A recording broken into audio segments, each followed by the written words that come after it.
quería grabar una sesión dedicada a Dostoyevski cristiano. Grabé ya una general sobre Dostoyevski, me gustaría grabar una más larga sobre Dostoyevski teólogo, su impacto en la teología, más que teólogo él, así hubiera desarrollado una teología propia, y estaba dedicada a Dostoyevski cristiano. Se podría abordar esto de muchas maneras a través de sus obras, pero aquí he preferido un enfoque más biográfico. Ciertamente, Dostoyevski se refleja en sus obras, está como repartida su experiencia, inevitablemente por otro lado. Pero esa es una experiencia muy difícil de analizar y por otra parte las voces de los personajes son solo en parte la suya se reparte, toda su experiencia personal. Bueno, yo empezaría, esto, digamos, la facultad celebró eso, la facultad de teología, una jornada de Dostoyevski donde hice más o menos esta exposición que quería dejar grabada. Fue con motivo del bicentenario. Dostoyevski nació el 11 de noviembre de 1821 y murió el 9 de febrero de 1881, por tanto, sin llegar a haber cumplido 60 años. Entonces, biográficamente lo voy a centrar en 3 puntos. Uno que serían los Evangelios de Dostoyevski, otro el Cristo de Holbein, una pintura en Basilea, donde tiene una experiencia importante que refleja muchas cosas. Y por último, algunas cosas tomadas de las memorias y de los apuntes de su hija y de su mujer. Muy bien. Entonces nos situamos de entrada, vamos a hablar de los Evangelios de Dostoyevski en un día particular, que es el 13 de noviembre de 1949. Ese día, 2 días después de haber cumplido 28 años, es condenado a muerte por un tribunal. Se ha pasado antes 9 meses metido en el penal de San Pablo, en San Petersburgo, y eso se debe a una supuesta conjura llevada por un grupo de intelectuales, por varios grupos en realidad, alrededor de Petrashevsky, un intelectual. Y a él se considera que forma parte muy importante, sobre todo porque ha difundido una carta de un crítico literario, una carta atea, vamos a decir, además, contra el régimen de Belinsky o Bielinsky, las yes son en ruso. Y bueno, el zar le ha dado importancia porque el zar lo ha seguido todo esto con mucha atención, todo este tema y las penas y todo. Bueno, entonces condenado a muerte. Y ya inmediatamente se va a ejecutar la condena, y por tanto se les lleva al patíbulo. Ahí es una escena famosísima de la vida de Dostoyevski. Los van a poner de 3 en 3, los van a fusilar y en ese momento, todo preparado, llega un correo del zar donde se dice que se les cambia la pena. El tribunal les cambia la pena. Y en lugar de fusilarlos o de la muerte, pues lo mandan a Siberia deportado. Y a él le ponen en concreto, que había sido considerado de los importantes, que le rebajan, le ponen lo que se llama una pena menor, que es nada menos de 5 años. Ya ha pasado uno en San Petersburgo, serán 4 años más en trabajos forzados en Siberia. Eso, pena menor, porque si es menor son 10 años. ¿Quién era en ese momento Dostoyevski? Pues era un joven ingeniero militar, que era, como se podía hacer ingeniero, había sido topógrafo, había estado un poquito y le encantaba la literatura, un poco por tradición familiar, por lo que había ido, por lo que había cultivado en el colegio y después también porque le encanta, en ese momento tiene una especie de expansión, sobre todo Balzac, un cierto realismo, una novela realista. Él ha escrito precisamente Pobres Gentes, que es una novela realista, que tiene éxito, que es precisamente por este Bielinsky, que era un gran crítico, es comentada muy positivamente, y con eso queda como situado como figura emergente y joven en la sociedad de San Petersburgo. Bueno, será un momento de gloria que le introducirá en muchos sitios, en muchos contactos con mucha gente, aunque las siguientes novelas no tienen mucho éxito. 2 o 3 cosas que hace no consigue que tengan éxito. Bien, él pertenecía a una familia media, su padre había conseguido un título menor de nobleza pagando, había conseguido unas tierras por ahí donde se había retirado. Su madre murió cuando él tenía 15 años y su padre cuando tenía 17. Es decir, a estas alturas ya era huérfano, hacía 11 años que era huérfano, funcionaba con una dote que se la administraba un cuñado suyo. Bueno, ya no sé, con 28 años ya no se la administraría, pero vamos, en los años anteriores lo había administrado un cuñado.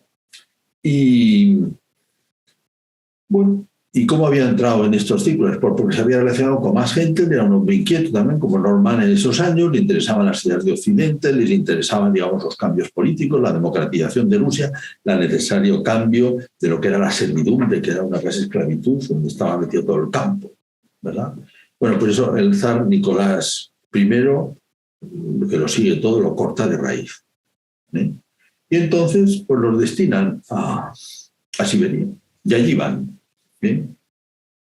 Y esto sucede, bueno, son 2 semanas de viaje terrible, y llegan a Tobolsk, que era la capital clásica de Siberia. Tobolsk. Bueno, allí tienen una experiencia, bueno, ahí se había deportado mucha gente. Ya en el comienzo del reinado, del zarato de Nicolás I, había habido un movimiento, porque fue un momento de cambio dinástico, bueno, de cambio dinástico no de dinastía, sino había varias posibilidades. Nicolás I salió, entonces tuvo que pelear con un levantamiento que era de signo democratizador, tanto liberal, etcétera. Se mataron un montón de militares que, como eran nobles, simplemente los deportaron a Siberia. Además, eran de familias muy importantes, a Siberia todos.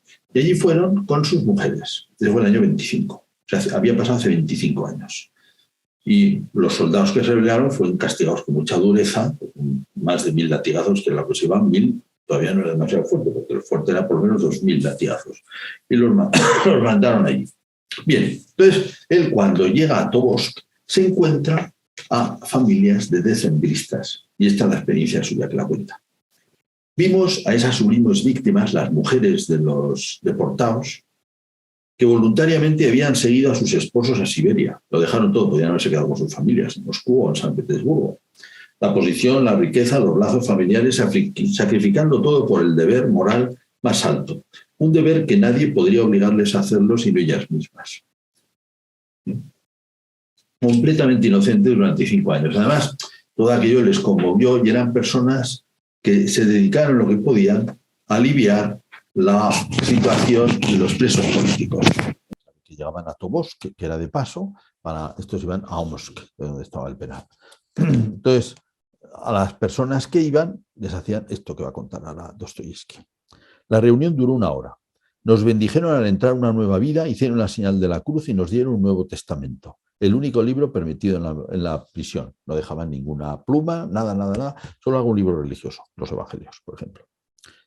Lo tuve bajo mi almohada, dice Dostoyevsky, estos evangelios, durante los 4 años de mi servicio penal. Y luego lo tendrá toda la vida, hasta el final. Lo leí a veces y se lo leía a otros usando el Nuevo Testamento, enseñé a leer a un presidiario.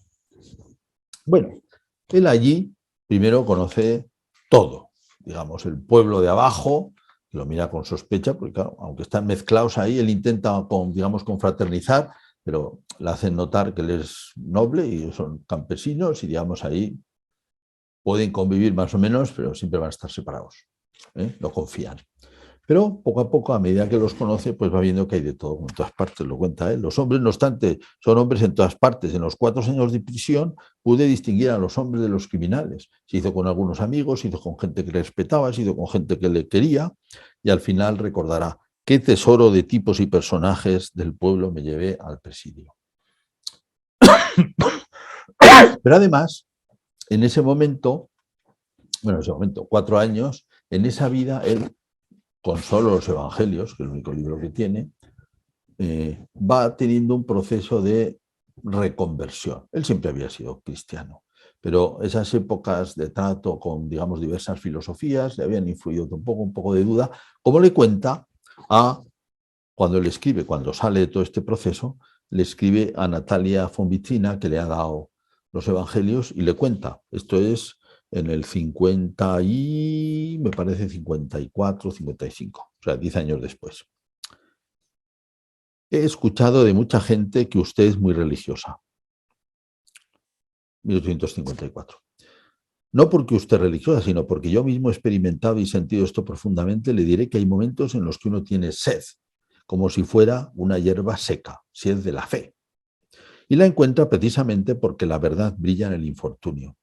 Le diré respecto a mí que soy hijo de esta época con esas ideas y con esas dudas, un hijo de la falta de fe y de la duda que hasta ahora, e incluso sé que lo seré hasta que se cierre mi tumba. Lo tengo metido dentro.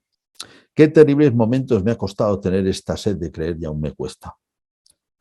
Y los cambios y las búsquedas y las contradicciones que hay en él. Sin embargo, Dios me da a veces momentos en los que estoy completamente en paz. En tales momentos yo amo y creo que soy amado, y en tales momentos construyo mi credo de fe en el cual todo está sano y claro para mí. Y ahora, este credo es muy simple, es este. Creo que no hay nada más santo, más profundo, más empático, más racional, más valiente y más perfecto que Cristo. Y no solo no hay nada, sino que me digo a mí mismo con un amor celoso que jamás podría haber algún otro, una adhesión plena.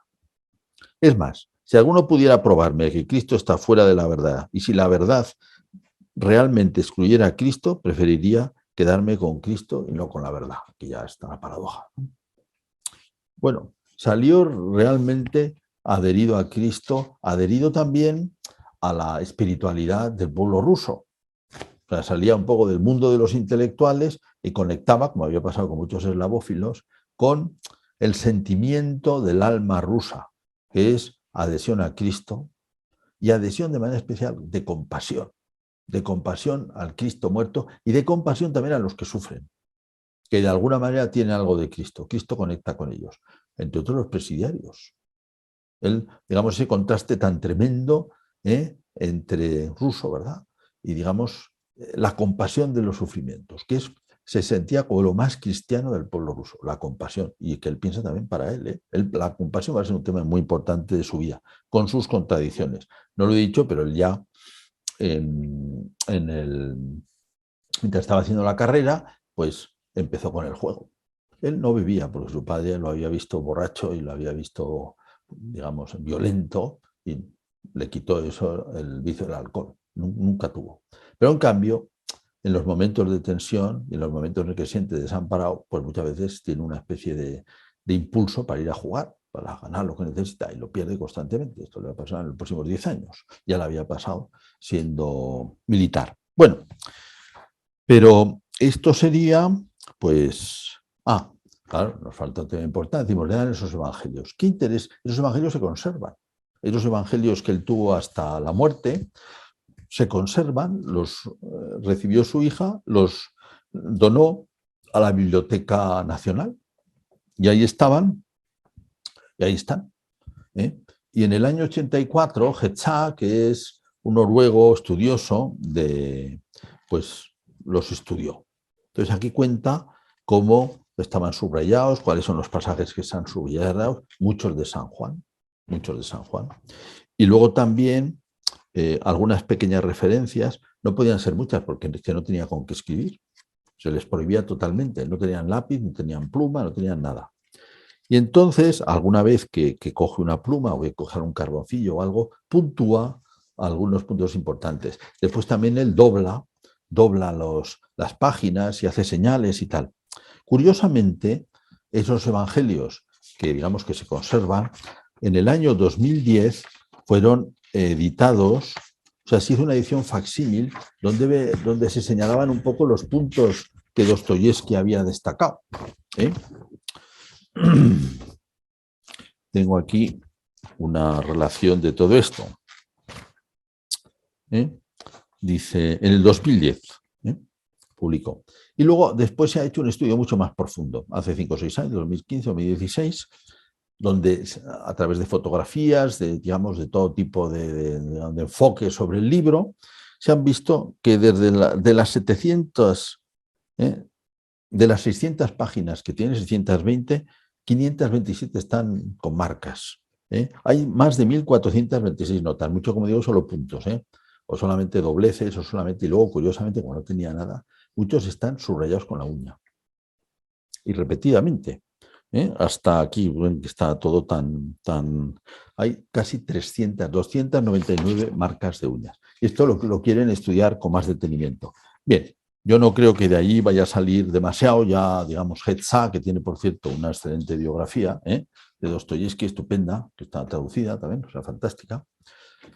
Pero, digamos, no es que se pueda sacar demasiado, porque como él señala también, muchos de los puntos que él utiliza en las novelas a veces no están subrayados aquí.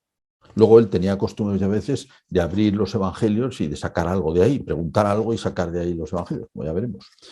Y, o sea, que no se puede sacar sistemáticamente ni nada. Ahora que desde luego tenía una adhesión altísima y que se los había leído y que estaba impregnado de los evangelios, eso es totalmente evidente. Incluso en el momento en que él termina Los hermanos Karamazov, pone antes, o sea, digamos como una especie de cita de entrada, en verdad os digo que si el grano de trigo no muere, queda infecundo. ¿Qué dice el Señor? Evangelio de San Juan. Si queda infecundo. Y esto, que está de entrada, es el último libro que escribe, en 1880. A los pocos meses, cuando muere, es su epitafio. Si en verdad os digo que si el grano de trigo no muere, queda infecundo. Él ya había muerto bastante en el presidio. Y esa muerte le había llevado a una cierta resurrección, a un conocimiento del mundo ruso, de la gente, del pueblo, de la gente con toda su riqueza, y también a un renacimiento religioso y una adhesión a Cristo. Primer punto. Pasemos al siguiente, que es el encuentro con el Cristo de Holbein en Basilea. Lo hemos dejado, o sea, hemos dicho, en el año 49 ha entrado en Omsk para 4 años, con 5 si contamos el tiempo que ha estado preso en San Petersburgo. Entonces, tenía otros 5 años más, lo mandan a un regimiento en Kazajstán. Era un regimiento prácticamente de castigo, o sea, de soldado raso, en barracones, claro, mucho alivio con respecto a los barracones de los presos de trabajos forzados, que eran horribles, ¿no? Pero un soldado raso ruso digamos, lejos, ¿no? O sea, muy malas condiciones. Él tenía algunos contactos, pero apenas le sirven al principio. Bueno, allí, sin embargo, bueno, ya puede leer algo más, puede hacer un poquito más, no puede escribir porque no hay manera, pero al cabo de 3 años, a los 2 últimos años, le dan una cierta libertad. Allí sucede que él conoce a un matrimonio, él muy mayor, borrachín y, en fin, un judío, pues un burócrata, que tenía una mujer simpática y un hijo de 5 o 6 años. Y bueno, pues él está ahí a gusto, tiene un cierto trato con ellos, él cada vez está peor y, digamos, en cierta manera conecta con su mujer, que le da mucha pena porque la maltrata un poco el marido, o sea, conecta bastante con la mujer, le da pena y, digamos, de cierta manera se sienten pues unidos, ¿verdad? Y en la medida en que él se va poniendo peor, ella también como que se apoya en él, va a apoyarse en él y quizás ve en él su futuro también. Bueno, los 2 últimos, como digo, le promocionan, es alférez, se muere, Isaev se muere, el funcionario, y entonces él la corteja mucho más y al final se casan. Bueno, él acaba sabiendo que ella en realidad tenía un amante, o sea, que era por puro interés. Pero se hace con el hijo, que entonces tiene 7 años, Pavel, que lo va a alimentar toda la vida porque no llega a hacer nada en la vida, no llega a estudiar, no llega a colocarse, aunque le busca colocar, va a sostener a él y a su familia, a sus 3 hijos, ¿no? Ya empiezan a acumularse pesos en su vida. Ahora de momento tiene 7 años, hay mucho por delante. Y esta mujer, que además sostiene al amante, claro, todo es tremendo, le dan permiso para volverse a San Petersburgo. Y entonces va a volver a empezar a escribir otra vez, a buscar. Bueno, tiene cierto éxito, va a empezar a contar lo que ha vivido, en la medida en que le deja la censura. Eso va a ser La casa de los muertos, o La casa muerta, según aquí en castellano, a veces se traduce así, según los casos. Y cuenta, pues, el presidio, un poco de moderación, con los tipos, con las cosas, con la gente, y tiene bastante éxito. Empieza otra vez a escribir. Su hermano tenía un talento literario, Mijael, él tenía mucha amistad con él, se llevaban 3 años, mucha unidad, y bueno, pues empiezan a sacar revistas, empieza a colocar todo esto. Con un cierto éxito, él siempre con mucha tensión, le vuelve a salir este tema del juego. Bueno, Además, en el presidio se habían declarado epilepsias muy fuertes, que ya lo va a tener durante muchos años. Entonces, bueno, pues una vida muy tensa, porque también tiene que sacar. Y en medio de toda esta tensión, la mujer cada vez más rara, la mujer más distante, le insultaba muchas veces, presidiario, tal. El hijo, pues siempre un pedigüeño, va creciendo, y es solo pedir y pedir, y él a veces escapa a Europa a jugar. Y generalmente pierde. Generalmente pierde. Vive constantemente de adelantos, de promesas, y en estas, nos he dicho, se muere su hermano. Se muere su hermano y entonces cargan sobre él la viuda, los 4 hijos de su hermano y además las deudas múltiples que tenía su hermano por haber puesto en marcha una editorial, una revista. Todo eso. Bueno, entonces son años muy fuertes. Son años muy fuertes. Esto es el año 1864. Muere su hermano y al poco va a morir su mujer. Esto realmente es un alivio al final.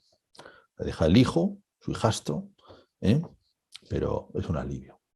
Entonces, bueno, pues él tiene que seguir trabajando y sacando adelante pues, a la viuda de su hermano, a su cuñada, a los sobrinos, al hijastro, bueno, ya él mismo, y la revista, y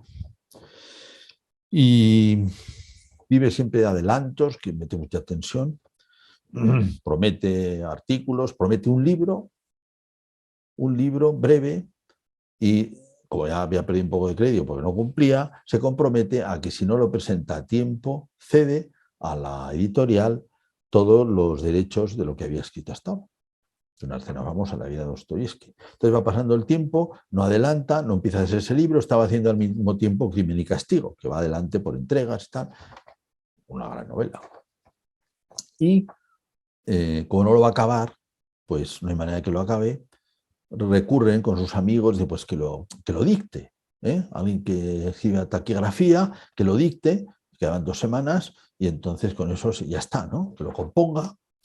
Bueno, entonces como no podía ir el taquígrafo habitual que él conocía, viene una alumna, una chica que tiene 18 años, Ana Grigorievna, y bueno, poco a poco le va resolviendo, se empeña ella por muchísimo interés, le atiende, aunque él a veces se enfada, al fin, él no es un hombre fácil, no es un carácter fácil. Tiene muchos más años que él, llevan pues 20 y algo, ¿no? Años, ella tiene 18 años, y él en este momento, pues estamos en el año 67, pues habiendo nacido el 21, pues tiene 46 años, como cumple al final, pues puede tener 45, 45 años, con 18. Y sin embargo, se casan. O sea, le propone matrimonio y se casan. Y ella hace un esfuerzo, era una familia modesta, compran muebles, amueblan la casa, compran cosas, los vestidos, en fin. Pero ella se da cuenta enseguida que está en una situación insostenible porque él está sometido a una presión de, digamos, pues de medios, de todos estos familiares que dependen de él, y luego además estaban los primos, como sabían que era una persona ya de una cierta relevancia y que escribía y que ganaba algo, pues van a por él de todas partes, aunque él en realidad vivía siempre ahogado, debe mucho más de lo que es capaz de producir, ¿no? Entonces, hablando con su madre, la chica, Ana, dice, o te lo llevas de aquí, o si no, esto no hay quien salve este matrimonio. Entonces, ella, bueno, además, una pequeña escena que pasa en esos días es que el hijo Pavel, el hijastro, va y le pide dinero y dice, bueno, pues no tengo. Bueno, pues entonces empeña el abrigo, en pleno febrero, se acaba de casar, empeña el abrigo para darle algo o sea, se queda sin abrigo en San Petersburgo, que hay que ver las temperaturas que hay allí, ¿no? Bueno, total, que la mujer ve claro que hay que salir de ahí porque si no es imposible vivir. Entonces, empeña lo que habían comprado, de los muebles, empeña vestidos suyos, empeña y salen con lo puesto. Bueno, con lo puesto no, con los 200 o 300 rublos, que es poco, pero salen así.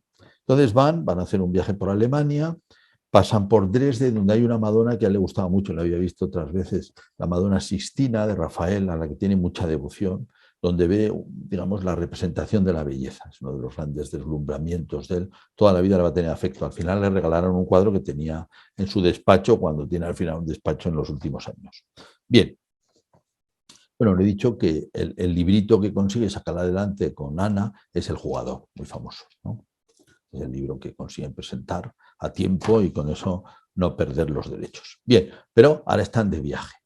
Primero en Dresde, después pasan a Baden-Baden, horrible porque Baden-Baden es el casino y él no aguanta, quiere conseguir algo, piensa, o sea, le dan como prontos de que dice no, corazonadas de que lo va a conseguir, entonces apuesta un número y gana alguna vez, pero la mayor parte pierde, claro. Entonces los pocos rublos que tenía, esos 200, los pierde. Ella tiene que empeñar los anillos y algunos de los vestidos que tenía, un broche que le quedaba. Y todavía pedir a su madre, que era una mujer modesta, para hacer algo. A todo esto, ella ya está embarazada. Y en eso piensan ir a Ginebra y pasan por Basilea. En Basilea sabían que había y hay un excelente museo de pintura y entonces van allí a ver ese museo. Y entonces allí se tropiezan con una imagen de Cristo, que es de Holbein, que es Cristo muerto en el sepulcro, como si estuviera metido en el sepulcro, ahí, como si fuera en un féretro, ahí alargado, de 2 metros casi, y 30 centímetros, como para poner encima de una puerta, parece que venía de ahí. Estaba en el museo y él se queda completamente fascinado.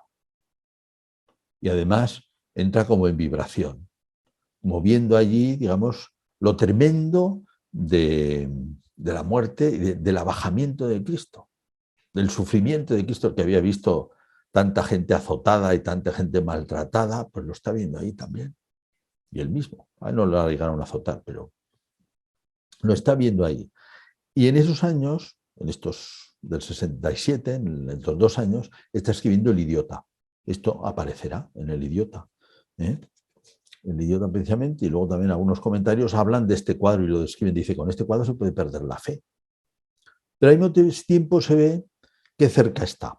Ella recuerda que él se quedó completamente fijo. Voy a leer alguna cosa. A ella no le gustó el cuadro, bueno, le parecía demasiado tremendo y no se sentía bien ahí delante, también estaba un poco más débil porque estaba encinta. En cambio, Fiodor se apasionó completamente por él y en su deseo de verlo más de cerca se sentó en una silla. Y yo temía que fueran a cobrarle una multa, como suele hacerse allí. Y, bueno, si es una multa o era que se pagaba por sentarse en la silla. Pero, en fin, las traducciones nunca se sabe, las traducciones del ruso. Y en otro sitio se escribe que ya le pareció que le iba a dar un ataque epiléptico, porque estaba como en un aura, estaba como vibrante, estaba también como un tanto espantado, asombrado ahí, ¿no? Y no quería apartarse. Ella se fue 20 minutos, volvió y todavía estaba ahí. Y cuando se lo quiso sacar de ahí, todavía quiso volver otra vez. Bueno, teniendo en cuenta lo que dice en el idiota, se ve, pienso yo, como en ese cuadro está viendo toda la tragedia del abajamiento, de la participación del Señor en los sufrimientos. Ese es el Cristo suyo también, ¿no? Asombroso, dice. También Tío plantea una duda de fe. Pues sí, ¿cómo Dios ha podido llegar tan bajo? Y luego en ese momento diríamos como que está muerto, está todo perdido. Vendrá la fuerza de la resurrección, que esa es la fe cristiana, eso es motivo de esperanza, ¿verdad? Que está debajo de todo y que él también lo tiene. Bien, y nos queda, todo esto está, hay 5 referencias a ese museo de Basilea en El idiota. Vamos, no lo podemos recorrer ahora. Y pasamos al tercer punto. El tercer punto son recuerdos de su hija, sobre todo, y recuerdos de su mujer sobre la espiritualidad de Dostoyevski, sobre la vida cristiana. Claro, esto se refiere a que saber a los últimos años. Estos son claramente sus últimos años. Por eso aquí tengo, estos son de notas sobre El idiota, los carnets. Se perdió uno, que eran las notas con las cuales, no hay demasiado de todas maneras, con las cuales él hizo la novela, porque además la repitió. Pero bueno, no entramos más. La vida de Dostoyevski hecha por su hija, M. Liova. Bueno, pues aquí, lo tengo aquí recortado, vamos, fotocopiado para simplificar. Aquí aparecen pues rasgos de la vida cristiana normal de Dostoyevski. Primero cuenta la hija que al hablar de Zósima, el Starets, en los hermanos Karamazov se reflejan cosas de su padre. Dice, allí se puede encontrar el amor de Dostoyevsky por su madre y su hermano mayor, la impresión que le produjeron las misas oídas en la primera edad, sus padres practicaban, el libro 104 historias de la Biblia, que fue el libro favorito de su niñez, y otras cosas, ¿no? Y también cuenta escenas familiares, por ejemplo, su padre solía trabajar por la noche, después del té, y se come y a última hora es el té, que es para acostarse. Pero su padre, en cambio, era el té y empezaba a trabajar. Entonces, después de tomar el té, que era cuando se habían acostado los niños, iba al cuarto de los niños, sobre todo, solo quedan, bueno, luego nacerá Alexei, que se morirá en 3 años, pero tiene 2. Uno se ha muerto, una niña, la que estaba embarazada en Basilea, esa se muere en 2 meses, la pobrecilla, Sonia. Y tiene Fyodor y tiene esta hija, ¿no? Que era M, que es la que escribe, bueno, M es en francés, la que escribe las memorias. Y dice, antes de ponerse a trabajar, después del té a la noche nos daba las buenas noches y la bendición. Y nos hacía rezar con él una corta oración a la Virgen que le hacían decir sus padres cuando era niño. Cuenta también que, por lo menos en esos años, se interesaba por nuestra educación religiosa y le gustaba hacer sus devociones en común con toda la familia. En Rusia se comulga una vez al año y las gentes se preparan, Pascua, se prepara a este solemne acontecimiento con una semana de plegarias. Mi padre cumplía concienzudamente sus deberes religiosos, ayunaba, iba 2 veces al día a la iglesia y dejaba de lado todas sus ocupaciones literarias en esas épocas. Le gustaban también mucho nuestros admirables oficios de la Semana Santa, sobre todo la Misa de la Resurrección, llena de cánticos de alegría. Dice, los niños no suelen asistir, pero nosotros íbamos y él les contaba lo que significaban las cosas. Se ayudaba a entender aquello. Bien. Y luego es interesante lo que cuenta sobre la muerte. La muerte. Bueno, estamos ya en 1881. Él de repente tiene unas hemorragias y, bueno, el médico avisable le dice, bueno, este no va a durar nada, Y, bueno, viendo que se va poniendo peor, y entonces, en un momento dado, le dice a su mujer, coge los evangelios y ábrelos, que era quiero una palabra del Señor, ¿no? Entonces los abre y es Mateo 3:14, donde se habla del bautismo de Cristo. Cristo se acerca a San Juan Bautista y San Juan Bautista, Juan se lo estorbó, diciéndole, soy yo el que tiene necesidad de ser bautizado por ti, tú vienes a mí. Y Jesús respondió, no me detengas, pues así es como hemos de cumplir toda justicia. Oyendo estas palabras de Jesús, mi padre reflexionó un momento y dijo enseguida a su mujer, ¿has oído? No me detengas. Mi hora ha sonado, debo morir. Voy a morir. Entonces, quiso entonces, sabiendo que iba a morir ya con conciencia clara, estaba mal, pero además con esto, quiso ver a un sacerdote, se confesó, recibió la comunión. Y cuando se fue el sacerdote, nos hizo entrar en su habitación, serán sus últimas palabras. Y tomando nuestras manitas entre las suyas, rogó a mi madre que abriese otra vez la Biblia y nos leyese la historia del hijo pródigo. Él escuchó la lectura con los ojos cerrados, absorto en sus reflexiones. Hijos míos, no olvidéis lo que acabáis de escuchar, nos dijo con voz débil. Tened una confianza absoluta con Dios y no desesperéis jamás de su perdón. Yo os quiero mucho, pero mi cariño no es nada comparado al inmenso amor de Dios por todos los hombres y sus criaturas. Si por desgracia llegaseis a cometer un crimen en el transcurso de vuestra vida, no desesperéis nunca de Dios. Sois sus hijos. Y humillaos ante Él como ante vuestro Padre. Implorad su perdón y se alegrará de vuestro arrepentimiento como se alegró del retorno del hijo pródigo. Nos besó, nos dio su bendición y salimos llorando. Bueno, a continuación, en poco, va a morir. Y, por cierto, su mujer, ese pasaje de Mateo 3:14, ¿verdad? Está apuntado en el libro. Dice, esto se lo leí en el momento de su muerte. Está en el libro de los Evangelios, los temas que han salido. Y luego hay otra cosa muy bonita que cuenta su hija que nos sirve ya como colofón final para terminar. Dice que su padre le solía le solía, como había hecho a su propio padre con él, le solía leer literatura. Y entonces, bueno, al principio le dio Schiller, que no entendían nada, tenía 7 años ella, y después cuentos y los clásicos rusos, y algo de Pushkin, algo de Tolstoy, y eso les empezó a gustar, son varios años. Y dice, es muy bonito esto, en particular había un poema de Pushkin que se llama El caballero pobre, un verdadero poema medieval, la historia de un soñador como Don Quijote, le gustaba mucho a Dostoyevski Don Quijote, profundamente religioso que pasa su vida por Europa y por Oriente combatiendo por las ideas del Evangelio. En el transcurso de sus viajes tiene una visión en un momento de exaltación suprema, ve a la Virgen Santísima a los pies de la cruz. Desde entonces cubre su rostro con el yelmo y fiel a la Madonna no vuelve a mirar mujeres. En El idiota cuenta cómo recitaba esa poesía una de las protagonistas. Un espasmo gozoso recorre su rostro, dice describiendo la escena. Eso es lo que le pasaba a él cuando recitaba. Su rostro, este cuento, se transfiguraba, su voz temblaba y sus ojos se llenaban de lágrimas. Y es muy bonito esto que nos sirve para terminar, que cuenta su hija. La impresión. Dice, padre querido, era su propia biografía la que nos leía en aquel poema. También él era un caballero pobre, sin miedo y sin tacha, que combatió toda su vida por las grandes ideas. También él tuvo una visión celeste, pero no fue de la Virgen la que se le apareció, fue Cristo el que le salió al encuentro en el presidio, desde el presidio, y le hizo señas para que le siguiera.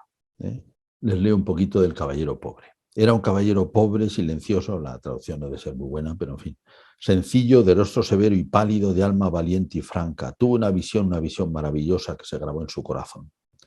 Con una impresión profunda, yendo a Ginebra camino de la cruzada, vio a la Virgen María, madre de nuestro Señor Jesucristo. Desde entonces le ardía el corazón.